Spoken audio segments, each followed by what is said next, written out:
Hey, hello everyone. Now we are live and we are with Professor Pierluigi Ciano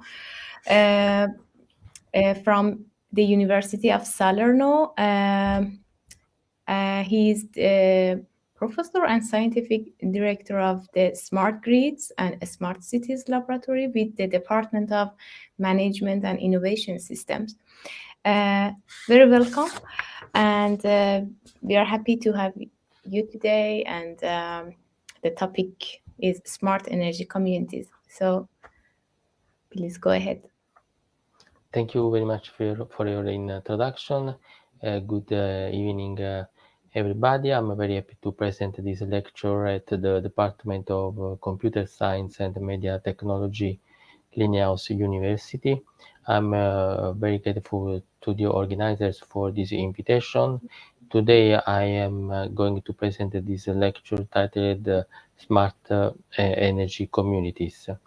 In this presentation, after briefly introducing the benefits of energy communities and the procurement of flexibility resources in the ancillary services market, I will then present an architecture for the large-scale aggregation of prosumers that we have designed and developed at the University of Salerno in Italy in the context of an Italian pilot project to allow a community of prosumers to participate in the ancillary services market for providing flexibility to the system operator.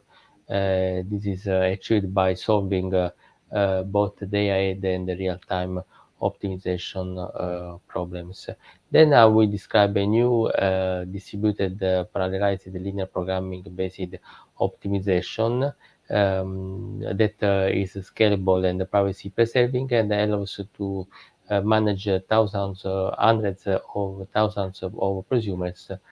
And then I will present some results of the Italian pilot projects and some findings and conclusions.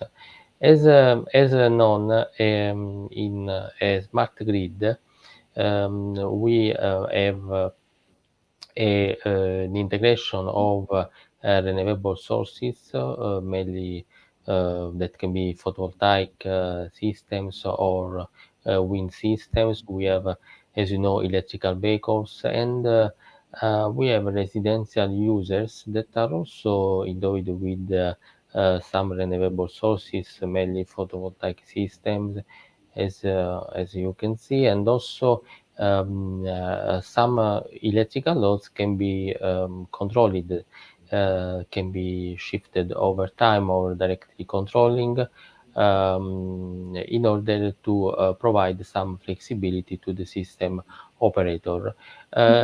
So in this context, the prosumers can aggregate in the so-called energy communities that are also based on exchange of peer-to-peer energy inside the community in order to maximize the exploitation of renewable energy sources and to maximize the energy self-consumption mainly produced by renewable sources inside the community. But this is not only the main benefit of the community, because there is also the possibility to offer some flexibility to the system operator. That can be the distribution or transmission system operators, and this flexibility can contribute to improve the operation of the power systems. This flexibility can be furnished by battery energy storage systems that are used by the prosumers inside the house, but also by electrical vehicles during the charging phase. So in this new model, we consider that the provision of the ancillary services that are mainly represented by this flexibility, energy flexibility, should take into account the flexibility offered by these new sources, including distributed generators based also on renewable sources and endowed with batteries. In particular, we considered battery energy storage systems because they are becoming more competitive in the last years. If we compare them to the new investments in the infrastructures that can be related, for example, to the building of new power lines, new power transformers, new substations. In particular, distributed battery energy storage systems that were mainly used to decrease the uncertainty due to renewable energy sources can provide also this energy flexibility to the system operator. These prosumers endowed with battery energy storage systems can be aggregated by an aggregator or an energy community manager, as I described before. And considering this new model, recently the European regulatory framework has opened the ancillary services market to these new distributed energy resources, including energy storage and demand response providers. Among them, battery energy storage systems have gained more interest, more attention because of their high ramp rate and fast response. So we consider the batteries as the main source of flexibility in our approach, and we are considering the ancillary services market consisting of two phases. The day-ahead optimization that is considered to fix to decide the energy offer to be made by the aggregator or energy community manager in the ancillary services market. And then we consider also a real-time phase, a real-time market, where because we have some forecast errors related to the forecast of renewable energy or electrical loads, and in order to not pay the imbalance costs, the aggregator can carry out also a real-time optimization.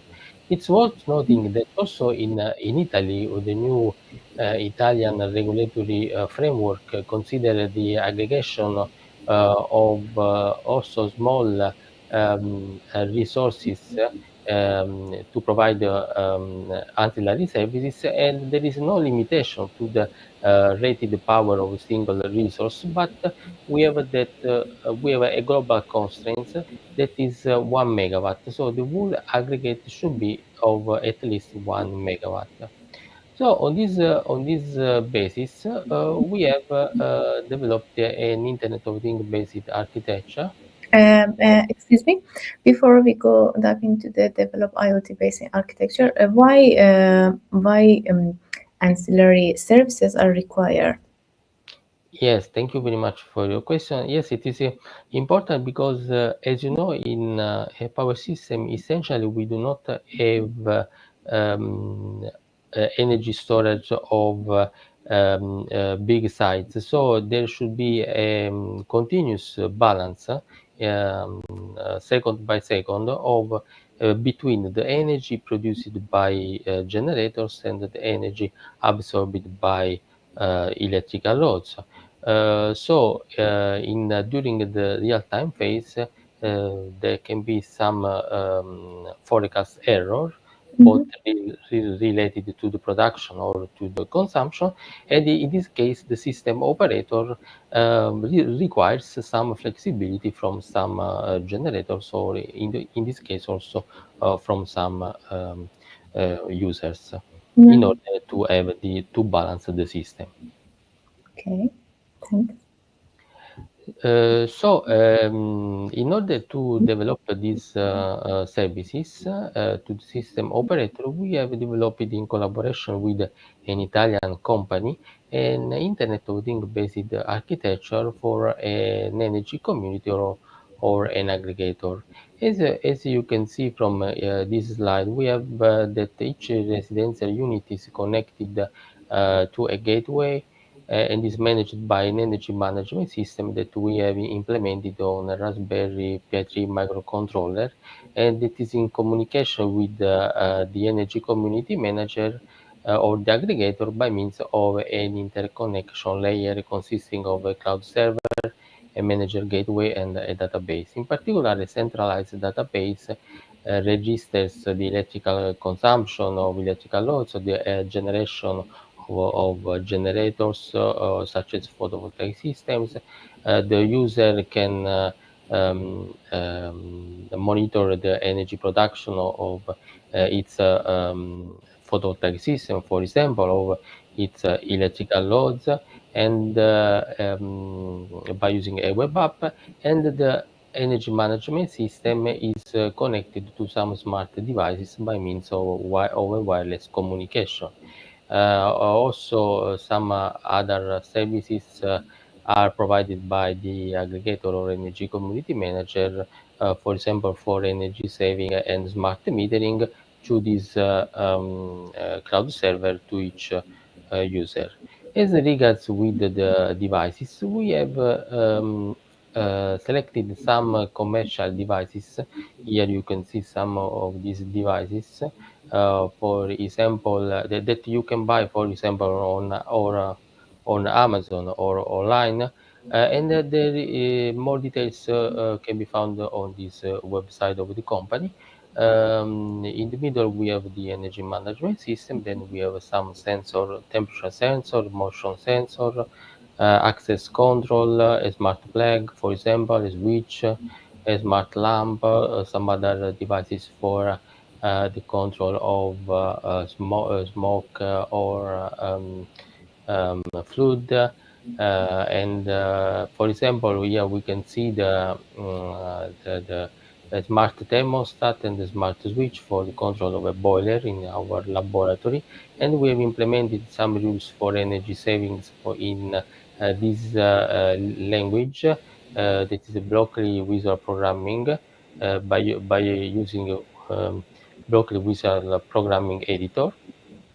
These devices are connected by means of Z-Wave communication to the energy management system. Another example is shown here for control of a smart lamp that can be controlled in connection with the light sensor. And here you can see some implemented use for energy saving. Also, some other use can be implemented for a security system with a sensor and a siren. And also we implemented a scheme with two smart meters and a smart plug for maximization of the energy exploitation from a photovoltaic system. Mhm. Then we have partly developed this architecture to become a transactive management infrastructure for an energy community manager or an aggregator. More details can be found in this paper. The motivation behind this infrastructure are that, as we discussed it also before, that in local energy markets, prosumers can trade their energy and flexibility in a peer-to-peer way. Peer-to-peer may refer to both the way according to which energy transactions take place and to the information architecture supporting them. And blockchain enables peer-to-peer transactions in a decentralized way, perfectly fitting the idea of making energy transactions without the need of a central authority. Also, blockchain can offer a platform to host transactive energy markets where prosumers can directly buy and sell energy with each other. And also, the decentralized control essential for transactive energy is analogous to the decentralized consensus of blockchain, and both share the target of opening and democratizing markets. The main advantages of a decentralized architecture over centralized one are in terms of scalability, resiliency, adaptability, fault tolerance, security and trust. Uh, Are centralized and blockchain are in opposite? I mean, one is centralized and one is distributed. If I am Yes, yes, okay, yes. The proposed one is distributed. We are proposing a distributed architecture for distributed optimization. okay.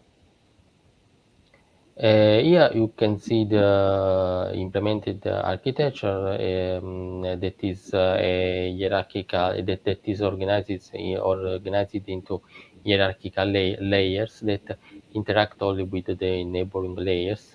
We have the energy community manager layer or data center that can be thought as a virtualized set of servers, and we have the communication layer, allowing the communication between the controllers and the user layer. In particular, in order to carry out the proposed optimization, we have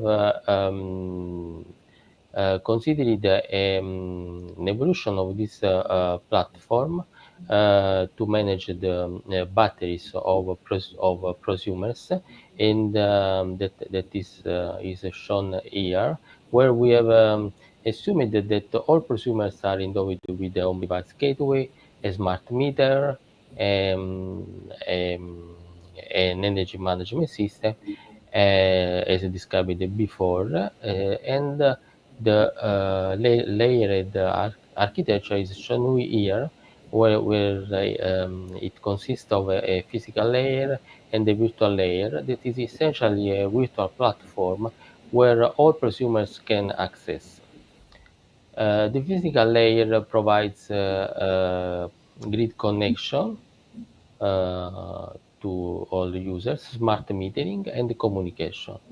The virtual layer includes an energy information system, allowing local site awareness based on real-time monitoring and on tools for the forecasting of photovoltaic production and load demand. And by accessing to the virtual layer, prosumers can only exchange some privacy-preserving information that are related, for example, to their optimal local solution.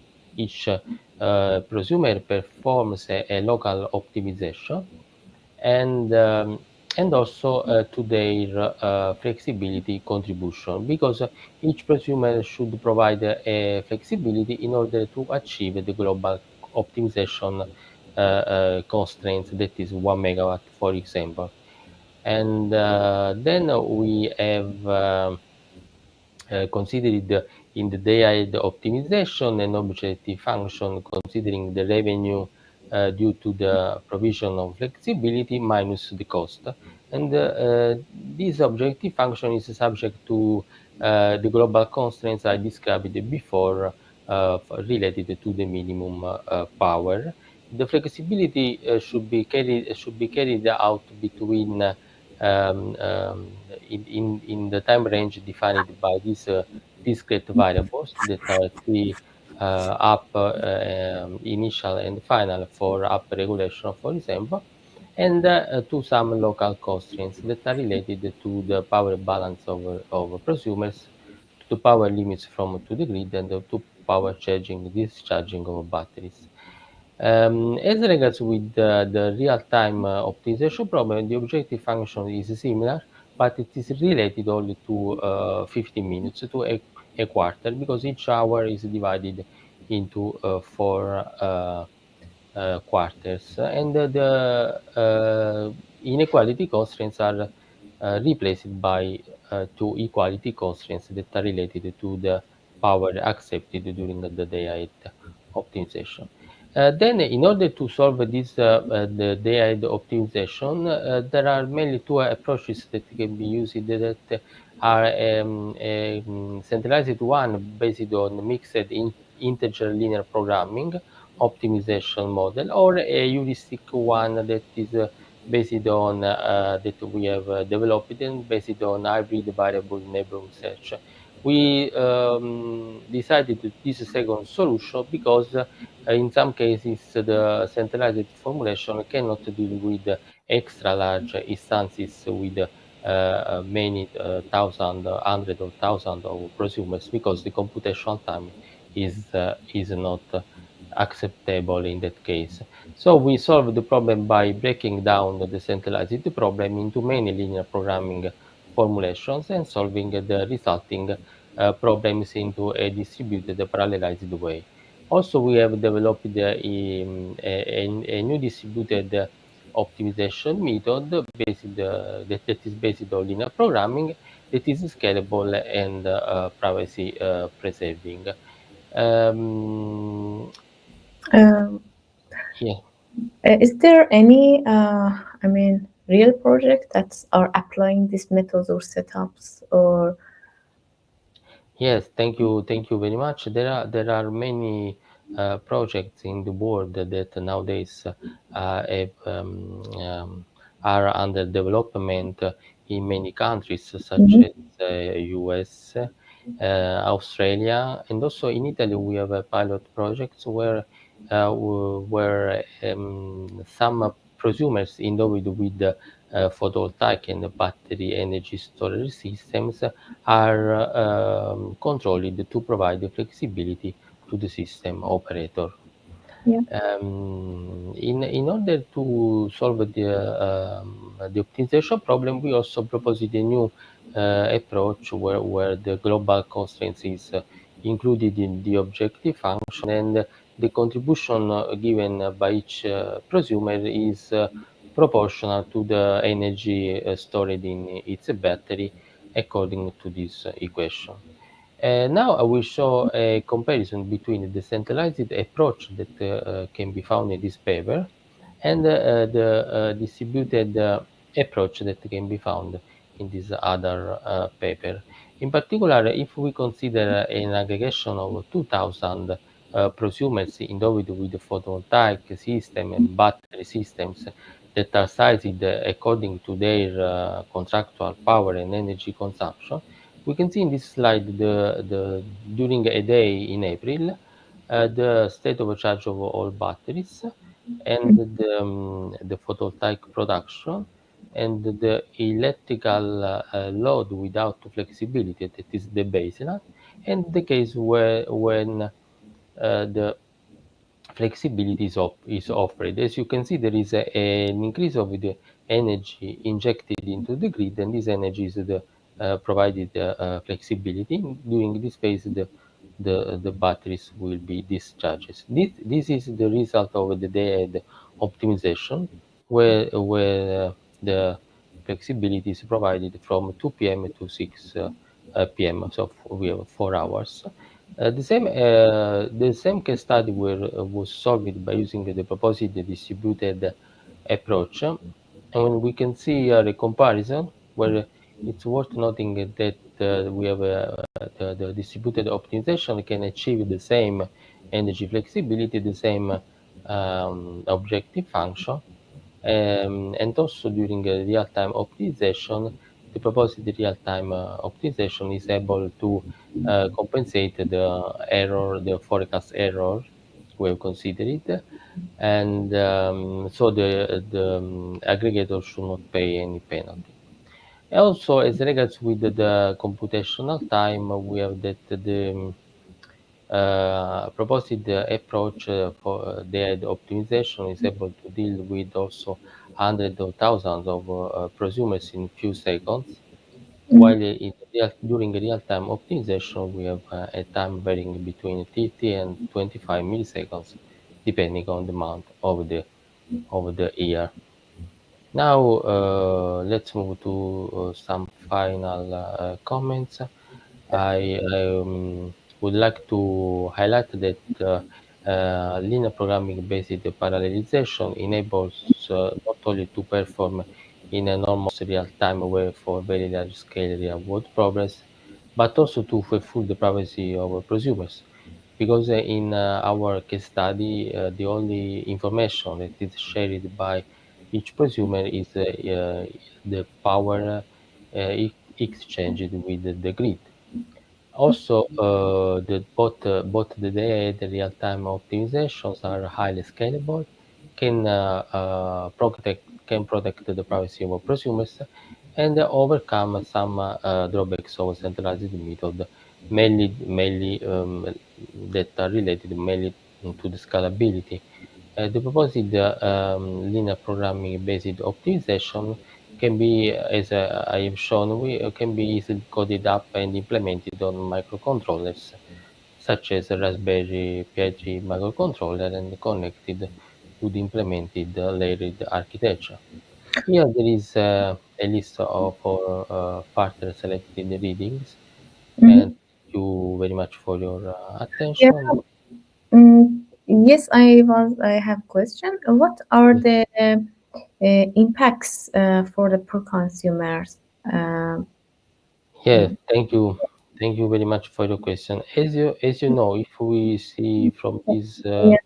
from this slide, for example, the main drawback of this method can be that prosumers can reduce their exploitation of renewable energy in terms of self-consumption, because if they inject energy into the grid to provide the flexibility during some hours of the day, they can discharge their batteries. So at the end of the day, during the evening, the batteries can be discharged, and this can have a negative impact on the cost of electricity. But we also have demonstrated that by considering the cost of energy in the objective function, as we have done, it together with the revenue due to the energy to the provision of flexibility. In this case, we have a low impact on the cost of energy for the prosumers, while the remuneration that is obtained for providing these services can be shared between the energy community manager or the aggregator and the prosumers. So the prosumers can gain additional benefit in terms of revenue due to this service. Yeah. Okay. Um, Thank you. I don't think. Okay. One question. Uh, Negative impact is good in this case. Reduce cost. Student ask. Yes, in this case, the impact on the is essentially what we should consider is that the impact on the cost for the prosumer depends on the energy produced by the photovoltaic system. So there are, as you know, there are months of the year during, for example, winter, when we do not have enough energy to inject into the grid to provide this service. So in that case, it can be not convenient for the aggregator to make the offer in the day-ahead market. So one strategy can be that of offering at a price cap. For example, in Italy, it is around it is over 400 euro per megawatt hour. By offering at this price, the offer is not generally accepted by the system operator. So in this case, by properly making this strategy of offers in the ancillary services market, the aggregator can act in such a way so that the offers are only accepted when it is convenient at the price that is convenient for the whole aggregate, because it essentially it depends on the energy production by photovoltaic systems. Okay. I hope they got the answer. Another question is that how safe are these big batteries at home? It's safe to have a battery at home because there are protection systems and all the set up to protect people. If the question is related to the safety security of people, I think it's safe for people. Okay. Still they are typing some question. I think. Um, yeah, they said that like if there is a fire and the battery is the size of a refrigerator. Generator. Sorry? And yes, they said that like if there is a fire and the battery is the size of a refrigerator. Um, I yeah, there's some don't point, understand. some student. Uh, so I think uh, the lecture is done, and with no other questions. Thank you so much, Professor Pierluigi Ciano from the Salerno University. Thank you very I much. learned a lot. I hope the student enjoyed it. And yes, and Thank you. Thank you very much for inviting me. It was my pleasure. thank you. Thank you to you. Um, okay, let's just say goodbye and Goodbye. that's it.